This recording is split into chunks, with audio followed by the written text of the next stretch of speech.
Let me just start off with a number that's going to blow your mind. America is currently spending about $1 million to save one person from the coronavirus. So how did I come across these numbers? Well, I was actually doing this debunking video on this scam coronavirus detector that the Iranian military has just unveiled, which is comically a clone of a bomb detector that scammed the Iraqi army out of millions of dollars. You believed the sales pitch this so-called bomb detector could detect explosives more than half a mile away, all powered by no more than the user's static electricity. Iraq alone spent $85 million buying thousands of them for use at checkpoints from Baghdad to Basra. And whilst going through some of the numbers with that, I was doing some comparisons about some of the money that the US was spending on the coronavirus. And eventually I just got drawn more and more into the numbers to the point where, these numbers just have to be shared. They're that important. So Trump is now bandying around numbers that, if he'd have done nothing, 2 million Americans would have died from the coronavirus. Think of the number, 2.2, potentially 2.2 million people if we did nothing. If we didn't do the distancing, if we didn't do all of the things that we're doing.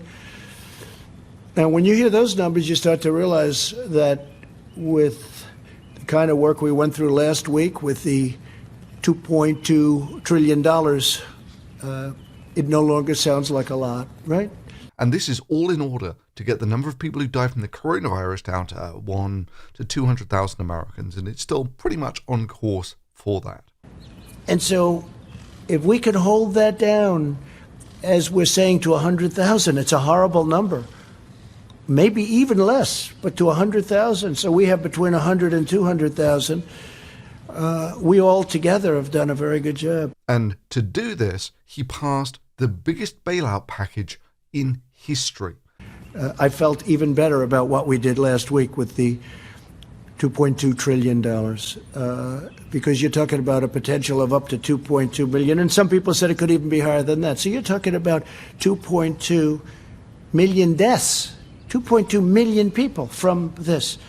Some $2 trillion. So let's see, that's $2 trillion, and that's going to save, at best, the lives of some 2 million Americans. That's $1 million for every life saved. Now, you'd have thought that if the federal government is putting that much money into saving lives, they would have at least splurged for some face masks for the frontline workers. Seriously, do the numbers for yourself. $2 trillion to save 2 million American lives. But it turns out this is nothing. That shutdown was meant to preserve the economy whilst you got the number of people that were infected reduced to a sensible number. And in the meantime, you have to put in measures that track and trace infected people, such that when you reopen your country, the viral spread just doesn't go exponential again. Now, this is not impossible for a modern country to do. South Korea got its first case of the coronavirus on the same day that the US did. It had its outbreak of the coronavirus sooner than the US did. But thanks to the rapid action and the vigorous contact testing, they got their outbreak under control much sooner, and they did it without having to put in place a quarantine. Australia is another good example where they quarantined strongly early, such that they now look like this and have one of the lowest fatality rates in the world. Excuse me, does anybody really believe this number? Does anybody really believe this number? I put China on there so you could see how basically unrealistic this could be. And then we also wanted to show... Also the number for Iran. Does anybody really believe that number? You see what's going on over there. Does anybody... You put that slide back if you would. Does anybody believe this number? Does anybody believe this number? So Donald might or might not be right here in not believing the China data. But the simple truth is that if you had put South Korea on this chart as well, the country that got its first case of coronavirus on the same day that America did, its number would be very comparable to that reported for China. And that was achieved without a quarantine. So what would America have to do if it wants to now get back to the point where it can follow the South Korean example? Well, the first thing you've got to do is you've got to shut down your economy for a bit just to get the number of cases of the virus in the country down to a manageable level. And while you're doing that, you've got to put into place the infrastructure for testing, tracking, and tracing coronavirus cases. And then you can reopen the country with these new viral containment procedures in place. The problem is that there really is no evidence that the federal government is doing anything like step 2 at all. And now they're talking about reopening the country in just a couple of weeks. To have a working economy, and we want to get it back very, very quickly. And that's what's going to happen.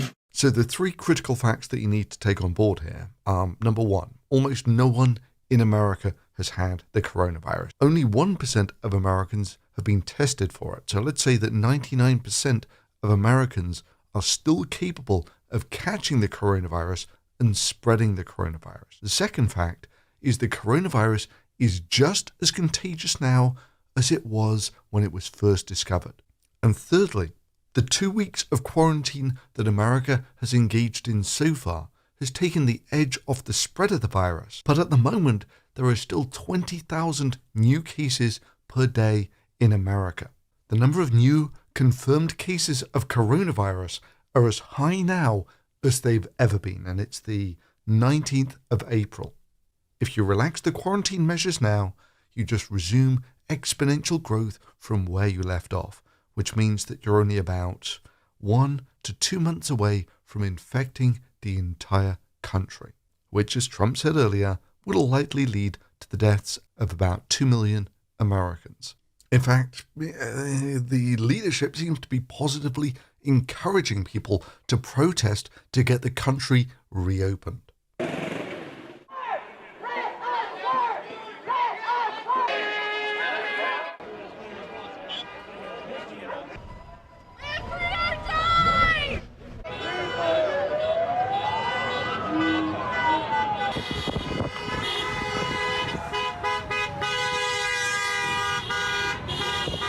This is just the reality, folks. The best way of fighting an infectious disease is not to gather in large groups and shout incoherently at a building. Now, you might recall in my last video, I voiced concerns whether it was even possible to contain the spread of the virus in America.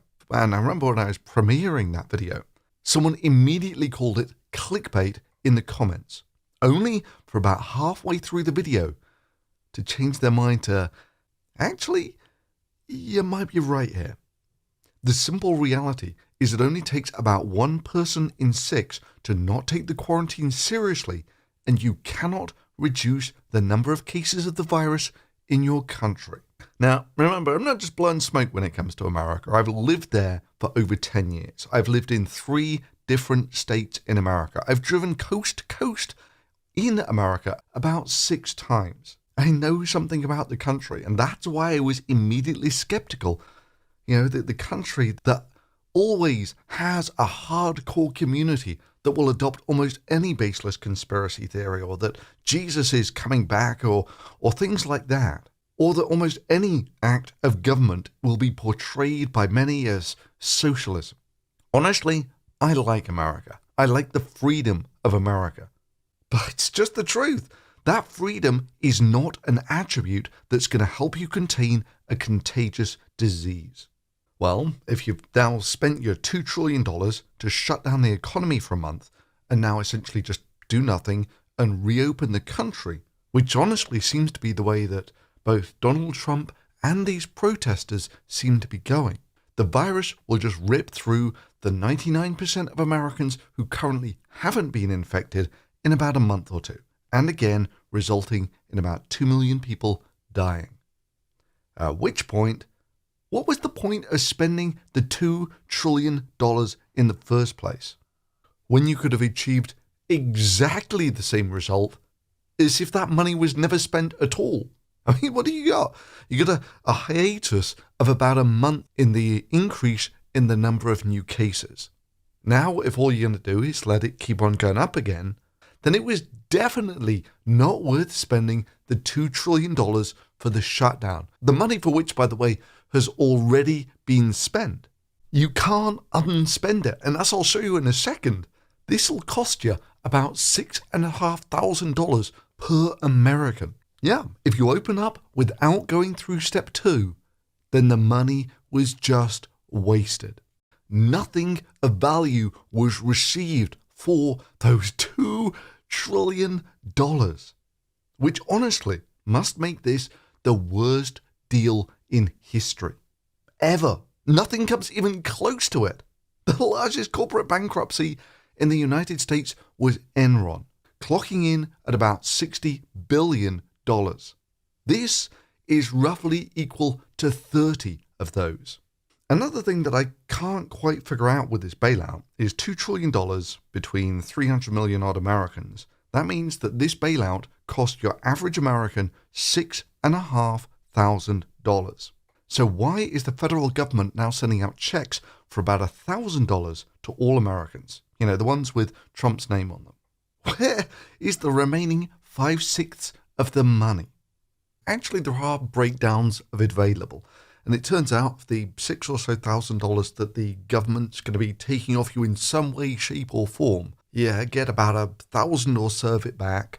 About twice that much goes to large corporations. A similar amount goes to small businesses, and the rest goes to running the government and public services. All of which is wasted money unless you come out of this with a contained coronavirus. I mean, and it was when you start looking at it like this that all of a sudden it seems like, why am I getting worried that the Iraqi military got scammed out of a few tens of millions of dollars? Yeah, this is like adding 6 zeros on the end of that. Look, it's simple. I look at numbers and I work stuff out from them. The disaster of the coronavirus wasn't brought about by US leadership, but by lack of leadership. This is why the US now has almost 750,000 cases, while South Korea has only 10,000. This is why the death rate per capita in South Korea is about 20 times smaller than that in the United States. In fact, it just draws you to this inescapable conclusion that there's only one thing that is maybe harder to do than spending $2 trillion to save 2 million lives. And that's spending $2 trillion without saving 2 million lives. I felt even better about what we did last week with the $2.2 trillion, because you're talking about a potential of up to 2.2 million, and some people said it could even be higher than that. So you're talking about 2.2 million deaths, 2.2 million people from this. So that's today's video. So if you found it useful, give it a thumbs up. If you know someone who doesn't quite get that this stuff is important, feel free to share this video with them. If you really like this stuff, your support on Patreon would be greatly appreciated. And thanks for watching.